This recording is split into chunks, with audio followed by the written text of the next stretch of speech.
It's been a while since I last made a video. I think it's been about a month.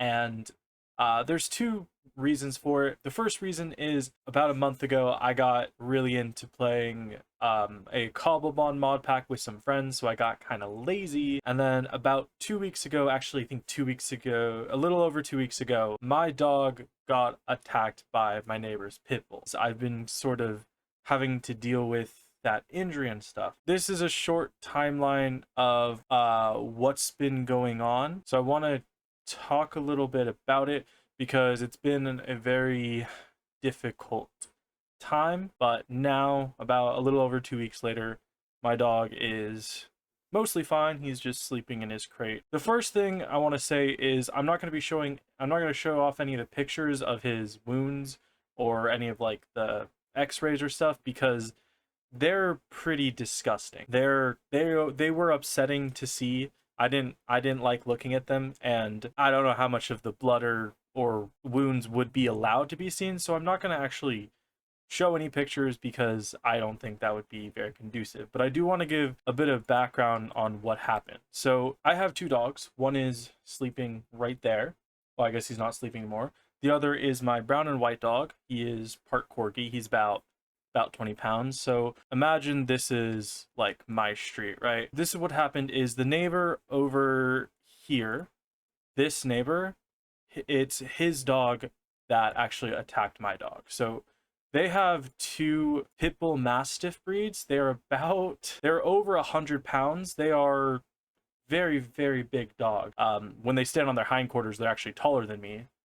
So they're pretty big. About 2 years ago to this day, we had a storm that damaged a bunch of fences. Their dogs got out of their yard into my neighbor's yard due to their fence being broken, and then my neighbor had a bunch of stuff piled up over here, so they got into my yard. And they were getting into my yard pretty much every single day for about 3 weeks until finally did something. I don't know what they did, but they fixed it and the dogs didn't get into my yard. Last Monday the 23rd, I put my dogs out to go to the bathroom because I let them out in the backyard to go to the bathroom, and they were out there for about 15 minutes. So if this is my yard right here, this is the house. Right here is the back porch, and then we have a fireplace right here. So I came out of the backyard here, and I saw my dog literally right here with the other dog on top of him. So he had him, my dog was like on his back like this, and the other dog was on top of him, kind of tearing into his chest. I saw this and, I screamed. Obviously I screamed. As I was opening the door, I didn't see my cat come from behind me, and he like half ran out the door, and I put up my foot to stop him because obviously I didn't want him out there, because the 2 years ago when the dogs got in my yard, my cat actually did run out and like smack it on the nose, and then it chased my cat into my kitchen. And this is like a floor plan of my house. This is the back door. This is like the kitchen. And then we have like a table right here. So it actually chased my cat. It knocked me away because I couldn't actually stop it. It's very big and very strong. I kind of chased my cat through the kitchen underneath my table and tried to get into the rest of my house because this is the end of the kitchen here. Because it got stuck on the table, like I managed to block it here and force it back out. Yeah, that's what happened about 2 years ago, and I was worried about it getting back into the house. Luckily, this time my cat didn't actually try super hard to get out. It ran back inside. I came out of the door yelling. I think a combination of me being there and me yelling kind of alerted the dog, so it backed up. I picked up my dog, and then right here we have kind of like a makeshift doghouse. It's got like a flat roof that they like to sit on top of. So I threw my dog on top of here. I need to make sure that my other dog and my cat were inside, and then I need to get my dog inside immediately. So my first thought was get it away from the pit bull and everything. So I threw it on top of that. My other dog went in the house, and I kind of shut the door so my cat couldn't get out. And then I picked up my dog and I threw him into the house. Like I opened it and threw him in because the cat was away and my other dog was kind of out there. And I went to go shut the door, but the pit bull actually got past me because I wasn't able to shut it quick enough, and it actually got into my house again. What happened next was pretty I didn't it was a pretty traumatizing. So like I said, this is my back door. The door kind of opens like this, and then we have a table like right here. The table's a little bit too big, so I threw my dog like here underneath the table, and he wasn't really ambulatory at all. He was pretty messed up, and I went to go close the door, but the pit bull actually grabbed my dog by the head and started pulling him back out. So I was basically like sitting in the door, and I grabbed my dog because I didn't want him to take my dog out. And he had my dog's head in his mouth like fully. This is kind of how I saw it. This was my dog's head. Pitbull kind of had its mouth like this. The first thing I did was I grabbed my dog so he couldn't pull him out and keep attacking him. And then the next thing I did, and this was really, really stupid of me. I know I shouldn't have done this, but I reached my left hand into the dog's mouth to try and pry it open. My first thought was, oh my god, he's going to rip his ear off. You know, I was worried he was gonna I was gonna pull and then he was gonna rip. And I obviously didn't want to like try and tug of war my dog's head away because that would have been really dangerous. So I tried to reach into its mouth and pry its mouth open, and it didn't work, as you might expect. That dog's bite force was incredible. Also, that is super dangerous. And so I saw the top of his head, and in my mind I was like, oh right, just kind of punch it in the head. And I punched in the head a couple times, and it let go, and I was able to get my animals inside the house, push the dog out by screaming at it and shutting the door. And in hindsight, I probably should have like elbowed it in the eye or the nose instead. That's what they say to do with like shark attacks to make it let go, but I wasn't thinking straight at that point. And the craziest thing is, this was all over in probably less than a minute, maybe a minute and a half minute. So I'm outside the house with the white pit bull, and then my animals are inside the house. And like I said, my kitchen kind of has a corner. I saw my dog sort of limp out of the kitchen, and like after all that was done, my next thought was how I need to get inside away from this massive dog because I'm terrified. I don't want to get attacked. Now I will say the luckiest part about this is it may not sound like it, but the dog is trained. My neighbor did technically have it sent to like a police academy to train, so it wasn't aggressive towards me at all, which is very, very good, because I think if that had been an actual angry pit bull, I think I would have come out very seriously injured, and probably my dog wouldn't have made it out. And the worst part about it is I actually don't know how long my dog was being attacked before I went out there, because it was surprisingly quiet. My dog wasn't even really snarling or screaming. My other dog barked like once or twice when I got there, but outside that, it was very quiet, and it was mostly just me screaming. So I don't know how much he was attacked before that, but anyway, so I'm stuck outside. As I'm outside, like by my back door right here, I see my neighbor's other pit bull about right here jumping up over the fence, because we have about 6-foot high wood fences, and I just see it jumping up, and it's like its head and the top of its body kind of like coming up over the fence. So my first, like, I was just like, I need to get inside. So it wasn't that hard. I kind of just yelled at it and like stuck my foot out and slowly, kind of kept the door open as small as I could and snuck inside. This is a very rough estimation of what my house layout is. My dog kind of came out here through the kitchen, up through the hall, and then kind of down here to in the hall by my room. He just kind of sat on the floor by my room. I ran back, I put my cat in to my brother's room so that he wouldn't be in the way. I put my dog in my room, or my other dog, and I was checking on my dog just to make sure he was okay. Like, my first immediate thought was I wanted to make sure he's not going to bleed out. and he didn't look great. He looked really bad, but he didn't seem to be in immediate danger of dying. He was laying on the ground. He looked in pain, but he was alive. So then my next thought after that, after making sure he was okay, was where the hell is my phone?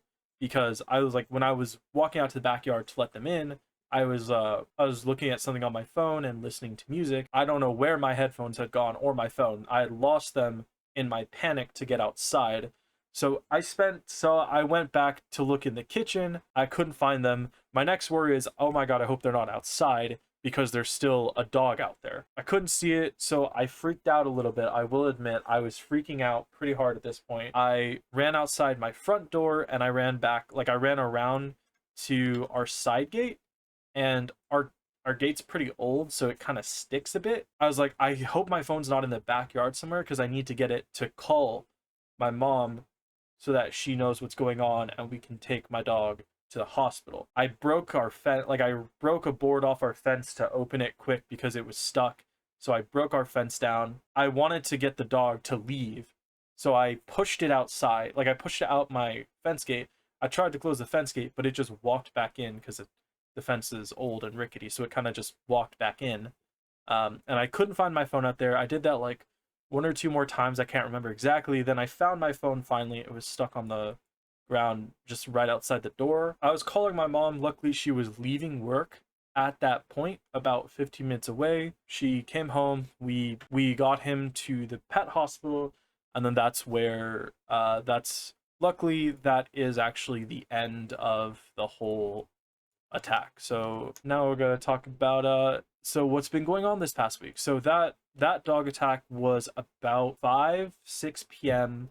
on Monday the 23rd. So we took him to the doctor, and after a couple hours there, we had this initial doctor, and he told us that there was no broken bones. He said that there was superficial tearing on like sides of his body underneath his arm, and then on the side of his right ear there was also another set of like teeth marks that were superficial, is what he said. Anyway, the only other thing he said is that his chest wound was pretty severe. The muscle of the body was actually separated from the skin. Though after he was telling us all this, he was basically telling us like releasing him in a couple hours. I thought it was crazy that with the extent of his injuries that he would be able to be released in a couple hours. They x-rayed him to see if there was any damage. They drugged him up pretty good, and then they shaved the spots where there was wounds. They kind of just released him. So the other thing that they did is they left the chest wound open. He said that it needed any of like that fluid to flow out. They couldn't stitch it closed because then it would all like flow into his body. So they released him about 3 a.m. that night, and we ended up having to bring him back about noon. So he was released at 3 a.m. My mom picked him up and she kind of took the night shift. I woke up about 7, and then we watched him together till about 9. She went to work, and then she came back around 11 noon. He basically was just laying on the ground. We had him on a bed. He had a cone on, and he was just kind of sitting there not doing anything. I tried to give him his pills, but he wouldn't eat anything. So eventually I had to stick it in the back of his mouth and hold his mouth closed and massage his neck until he swallowed it. As my mom came home, what happened is when he heard the metal screen open, he stood up and started panting like crazy. I had gotten him to drink a little bit of water at this point, like across the 3-4 hours that I'd been out there, but nothing to eat. So I offered him a meatball, which he ate, and then as my mom came back, he turned around and I saw on his chest, but he was standing like this, and on his chest was this sort of bulge of skin about that big. And I knew immediately that that was bad. That was really bad. So we brought him back with this like massive growth in his chest, which was clearly from the fluid not draining properly. The attending nurse basically said he had a 105.7 fever when we brought him back in, and then the doctor that saw him at that point basically said he would have died within 2 hours had we not brought him back. We had a different doctor. This is with less than 24 hours we brought him back. She showed us the x-rays that they had taken the night before, and the tearing on the sides that the initial doctor had called superficial were extremely severe. Skin and wound separation, like the skin and muscle separation that was on his chest, was about the same severity as it was on his sides. So all that fluid kind of pulled up in his chest. He had gone septic, which I don't actually know exactly what it means. I know it's bad. The craziest thing about this is she was talking about how the skin was all screwed up and like the chest wound was really bad. He was septic. They were worried about his skin going necrotic. And then she said we would need to install a drain in his chest for the fluid to actually drain properly. But as she was talking, she was telling us about how basically he would need a full night and that we would have to take him home tomorrow. And this is sort of the issue that I was having with this entire hospital is every single doctor we talked to, minus like one or two, when we would bring him in with these issues, would basically be talking about giving him back as soon as possible when he clearly needed something more. So he stayed the night. The next day, he was having issues. His blood sugar was down, his white blood cells were down, his glucose, and a bunch of other vitals that I can't exactly remember because it has been about 2 weeks. But basically, all his vitals were sort of tanking, or had tanked and had sort of stabilized at a low point. They hadn't dropped any further overnight, but they hadn't gone back up, which was really bad. They said he was fully in sepsis and that they had installed the drain. There's a couple things that they said at this point that I don't exactly remember, but this is also where they were saying they were worried about the skin around the bruising going necrotic. I don't remember too much about Wednesday, but I do remember a lot about Thursday. When I woke up Thursday morning, this is when I kind of heard about the stuff they were saying, where basically all this had not come up. All his failing vitals and issues hadn't dropped any further, but they hadn't gone up. This is when they said that his skin had fully entered necrosis, and the part of the issue is they're keeping his vitals up with various drugs and stuff, but that would destroy his liver if he was on it for too long. And my mom basically called me and said, I don't remember the exact wording, but the basis is she needs to start making a decision about whether or not to take him off everything and euthanize him. And she told me that she was going to go see him, and she's like, you know, you don't have to come see him, but if you want to come see him, I'll obviously include you in the final decision, or at least let you see him before the final decision. And then she said if we went to see him and he showed signs of himself, that she would give him another 24 hours. I went to go see him, and when we did, as soon as we got back there, he was oh, actually, it's kind of funny, it's kind of not funny. I want to break this up because this is very sad. I had thought that the worst was going to happen. And as we got into the hospital, playing on the TV was Puss in Boots: The Last Wish. And the exact scene was him meeting death as we walked in, and I just thought that was like morbidly fascinating. Anyway, so when we got like back to see him, he like wagged his tail once, but he was pretty drugged out and just kind of laying on his side, not moving. He was on codeine and fentanyl and a lot of other like pain stuff. We got there, they opened like the cage he was in, and I pet him for a while, but he was basically, as soon as he saw us, he started whining and crying, and he didn't stop until after we had left. And then this time we saw another doctor who is completely different from all the other doctors, and they basically said he has not continued to decline, but he hasn't gone up at all. And at this point he had a feeding tube installed as well because he wouldn't eat anything. My mom was like, was saying basically we would like to give him, you know, another 24 hours to see whether he improves at all, because the main worry is he wasn't in imminent danger of dying, but the issue was he was seriously hurting, like in a lot of pain. The idea was if he was going to basically be in constant agony for too long, then that's at the point we would have had to make the decision about letting him go, which I wouldn't have been able to make that decision. I fully admit I was going to fully check out of that decision because there's no world I would have been able to put my own feelings aside for that decision. And I know that, but anyway, basically when she told the doctor that give him another 24 hours.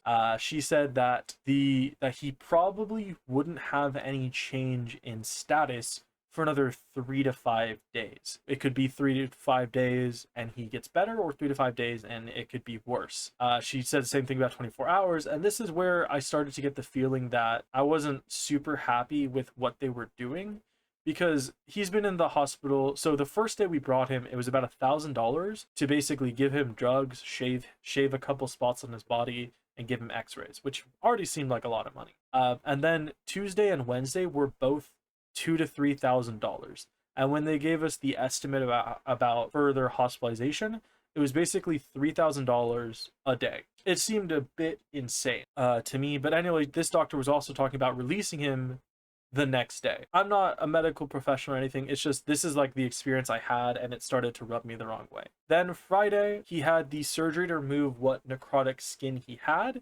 and then he got sutures on his chest wound. They cut skin from lower on his chest to pull over the wound to cover the necrotic skin patch. It is disgusting. I saw the stitches. It is a massive gash. It looks really bad still. That's why I didn't want to show any pictures. It's pretty disgusting. So anyway, they released us to him on Saturday. He had a wound drain, which is basically just, he was bandaged and he had like a little tube that had a little package where all the nasty stuff would come out. I didn't. My mom did a lot of the wound stuff because I don't handle blood or open wounds very well at all. But basically, you gotta like clean it out. It was pretty disgusting. He also had a feeding tube installed because he wasn't eating. Constantly giving him medicine and food through the tubes, and then cleaning out the drain, and then anytime he has to pee or go to the bathroom, letting him out. And so over this last week, he's been walking a lot better. He started off barely, like really limping and barely moving at all, kind of looking like he was going to fall over. It was really bad, but over this past week, he's got a lot of energy back. He's walking like he's walking not painfully. He looks a lot better. He's got like kind of his attitude back because he's a very stubborn dog. He's slowly getting there. He got his bandage changed every other day, so it was like bandage on, one day off, then bandage change. Every single time it was a new doctor. Like it was about $150 per bandage removal, and then the last one charged double. So on Monday, when he went to get his bandages removed, the doctor didn't charge at all and basically said, I want you to bring him back on Saturday, specifically when I'm working. I'm starting to think that maybe not every doctor in that hospital is on the same game plan. He got his chest wound stitches removed, but the stitches on the bottom of his chest stomach where they pulled skin up is still bandaged and it's still necrotic. So they're hoping that the skin falls off on its own and it doesn't need surgery. Because if the skin doesn't fall off and starts spreading, they need to cut it off, which then means he's going to basically go through this whole process that has been the last week and a half, 2 weeks, is going to start all over again, which is really not something I want, because obviously he just started kind of getting back to his normal self, and the hope is that he does not have to have another surgery, because he's really like it sucks. It really sucks. So the last bandage change we had sucked. It fell down and exposed his wound like within a day. So just wanted to complain about the doctors a little bit. Right now he's in his cage because he's supposed to basically just sleep and then go to the bathroom and then go back in and sleep. That's what they want. He is not 100% out of the woods yet, but he is mostly stable. He's kind of coming back to life. He's not really eating super well yet. He's kind of only eating a little bit, which is a little bit of an issue. So he still has his feeding tube in to get his medicine and some extra calories in. But the only worry right now is whether his current stitching and wounding will go down, because it is an expensive surgery. But that's not the issue. The worry is not the money. It's that if he has to go through the surgery again, it's going to be another week of recovery. Because as it stands, how he is now with just his stitches in, if that skin isn't an issue, it's going to be another 2 weeks at least of recovery. So the hope is that we don't have to restart the process again. I'm very glad he's okay, but I did want to just explain where I've been, and I did kind of just want to talk about what has been going on, because this has been it was a very shitty week. And then this week has it's not been as bad, but it's still been not fun. So yeah, there's another dog. He's mostly fine, except I will say, I don't know if this is a consequence of of him being afraid of the attack, but I've been walking him 3 times as much as I usually do, and he's been having way more accidents in the house. I don't know if that's just because his schedule got a bit disrupted, or if he's got some psychological issues or whatnot. But yeah, so that's pretty much it.